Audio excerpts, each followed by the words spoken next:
The first thing that you need to do before you drop 40 grand on an outfitting experience in Alaska is actually play the game a little bit.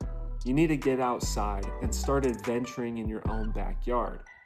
There's a short story that I heard from Rocky McElveen, and he described this father and son duo that went out into the mountains and they hated it. They absolutely hated it. They were from the corporate world and they got out to the wild Alaskan wilderness, and Rocky left them out there for a few days. And when he got back, they were pissed off. This father son duo had never actually been outside, never been exploring, and so they actually paid a lot of money for something that they didn't enjoy. If you're going to be dropping a lot of money on something like that, you need to be making the most of where you're at before dropping 40, 50, 20 grand on an outfitting experience. The next thing that you need to do is shop around. Not every outfitter is the same. A lot of times they specialize in different things, they have different reputations, stuff like that. You should be searching for the best outfitter, the best bang for your buck. Even if you're not worried about money, there's a big difference between going on an outfitting expedition for 40 grand and 40 grand, and one caters to your every need and one drops you off in the wilderness.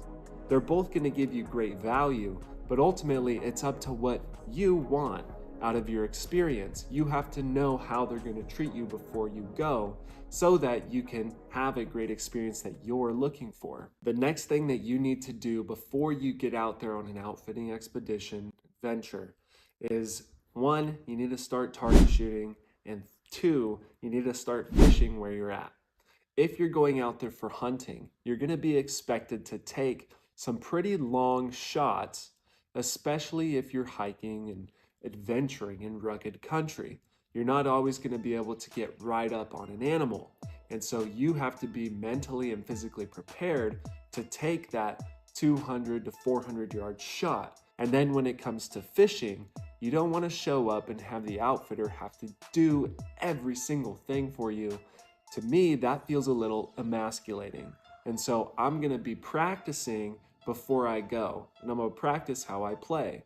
Wouldn't you like to know how to cast a rod before you drop 40 grand on an outfitting expedition? The next thing that you need to do is start mentally preparing for disconnection.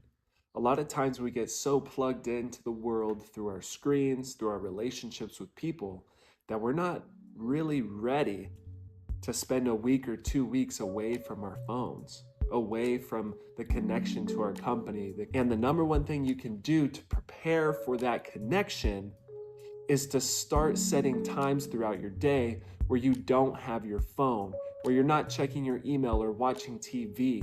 Actually start living the life that you're going to be living on your big adventure. The final thing that you have to be prepared for is be prepared to be uncomfortable. One of the hardest things that we have to swallow as we live in our cush lifestyle with AC and running water and having everything delivered to us on a silver platter is getting out into the wilderness and not being able to take a shower, having to poop in a hole because that's all you got, having to ration out your water, ration out your food because you're not getting any more. Nature doesn't care whether or not you feel dirty and hungry. Nature's going to chew you up and spit you out regardless of how you feel. So you need to mentally prepare yourself for that situation. And if you don't, then you may find yourself having to suck it up in a hurry so that you can actually survive when you're out there. You have to know why you're going. If you don't have a clear goal as to what your purpose is when you go, you're not really going to know what you should be doing when you're there. If you're going to disconnect and to possibly find your manhood, you have to know that before you go. Otherwise, you're going to be aimless. If you're going because you want a big trophy animal, you should know that and communicate that to your guide, to your outfitter. If they don't know what you're looking for, how can they provide that to you? I'm Breven Ingleson. This is Empty Spaces Outfitters. make sure you check out the next video right here, all about camping versus glamping. Adios, have a great day.